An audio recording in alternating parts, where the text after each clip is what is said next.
kiddies, welcome back with the second part of the story named as Puss in Boots. And thank you so much for loving part 1 of the story. Let's begin the second part. As we know that Marquis of Paribus was acting like he is drowning in the river on the suggestion of his cat named Puss. So what is going to happen next? Can you guess? Yes, the king has arrived and his daughter too with their servants. Now, the cat is asking to the king to help his master. So, what happens next? We should read the captions. Let's choose who can help Marquis of Carabas get out of the water. Yes, you're right, it's the servant. But the servant is asking for something or some stake to save Marquis. Can you tell where is the stake? Yes, you're right. This is the stake with which the servant can help the Marquis of Carabas. Yes, he's out of the water now. And I'm so excited to know what is going to happen next. I think the cat is asking for the clothes for his master. Yes, here he turned into a beautiful prince. I'm so excited to start the story. Let's start reading. Puss grinned. Things were going just as he had planned, but he had more work to do. If you will excuse me, I will go and make suitable arrangements to receive our king at the castle, Puss said.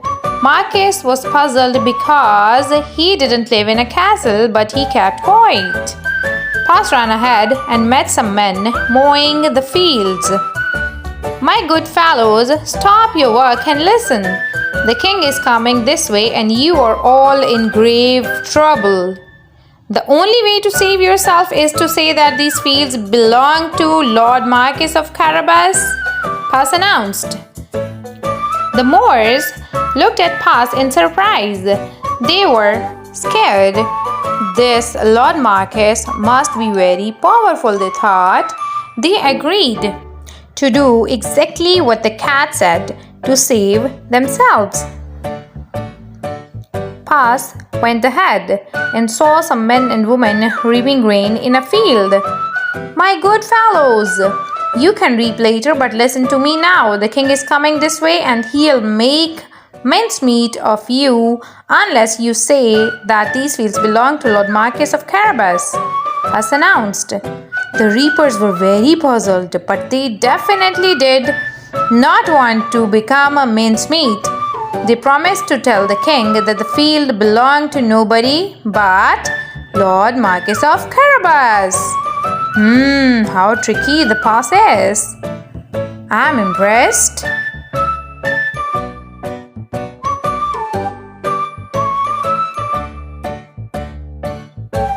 Puss went ahead and warned everyone to tell the king that the land belonged to Lord Marquis. The people thought that it wouldn't be right to mess with Lord Marquis.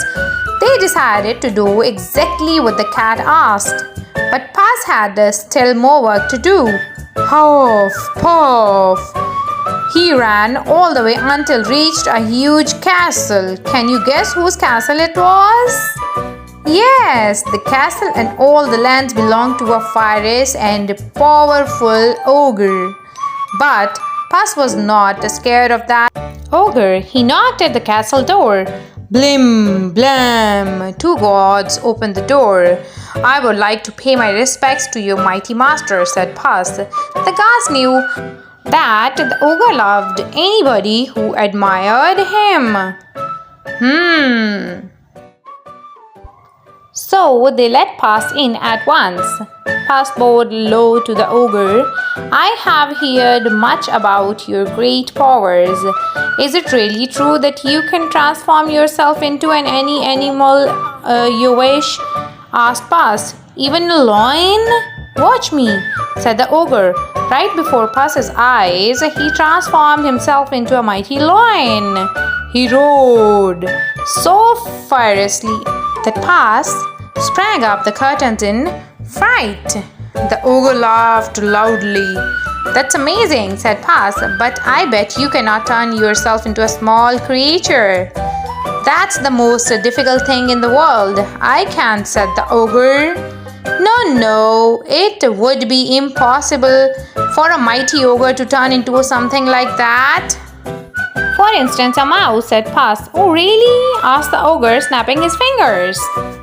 Boom! The ogre became a tiny mouse and scurried across the room. Quick as lightning, Puss pounced at the mouse and ate it in one gulp. Slurp!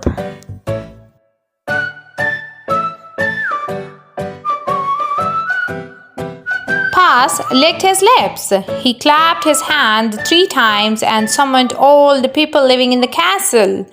"The ogre is no more," Puss announced. "Will you accept Lord Marquis of Carabas as your master? He's kind and just, good and generous."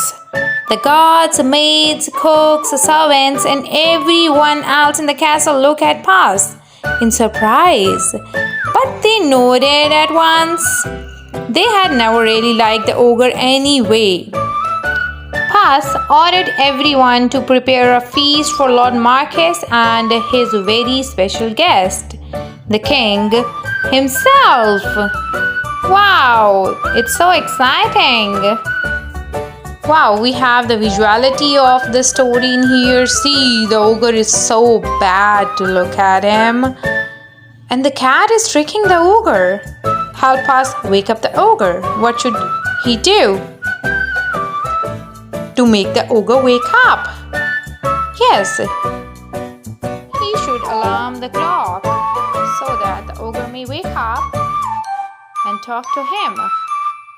Can you see the clock?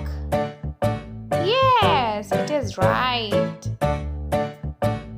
The ogre is wake up now and he's talking to the cat.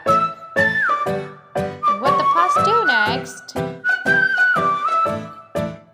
He's trying to trick the ogre. I think he's asking that can you turn into something new that may be big or small? Choose an animal on which the cat asked ogre first. Can you guess? Yay! That was the loin. Because he was tricking the ogre, he asked him to be a loin first. Yes. Ooh, we have read the scene.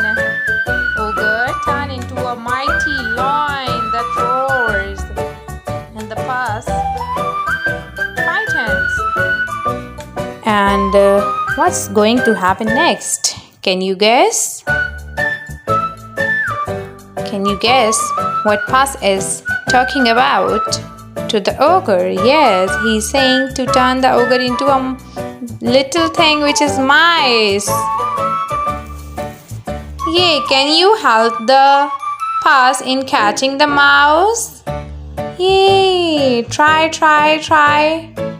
I'm trying hard, but I cannot catch the mouse. How tricky it is. Oh, poor mouse, come down the hat. I just wanted to catch you. Please, don't do this.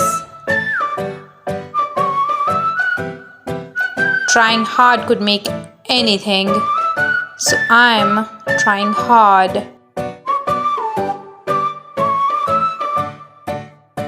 And finally I have got the mouse. Yay, now what the Puss is doing in here? He has eaten up the mice and the chair of the king is vacant for the master of Carabas. Let's read the next part of the story. Meanwhile, the king traveled through the countryside, speaking to the people. He was very surprised to learn that almost all the land around him belonged to the young man by his side. When the king couch finally reached the castle, Puss ran out to welcome them. "Welcome to our humble abode," Puss said to the king. The king gulped. The castle was bigger and even more stunning than his own. Puss led them straight to the huge dining hall. The table groaned with the weight of roast chicken, rabbit stew, minced peas, smoked duck, and hundreds of other dishes. The king was in seventh heaven after eating the great feast and sipping the finest wine he had ever tasted. The king said, "My dear Lord Marquis, I would be delighted if you would marry my only daughter." Marquis smiled at the prince. "I will, if the princess wishes to live with me," said Marquis shyly. The princess was so happy that she wanted to dance around the castle. She blushed in delight and nodded. They married and lived happily ever after, and so did Puss, because loyal Marquis made him a lord of the castle. Puss enjoyed great feasts every day and did not go after rats or mice anymore, except now and then when he wanted some fun. I love today's story. Did you like the story? Just show some love in the form of likes to the video. Hope you enjoyed it. Good night, kiddies. Stay tuned. Bye-bye.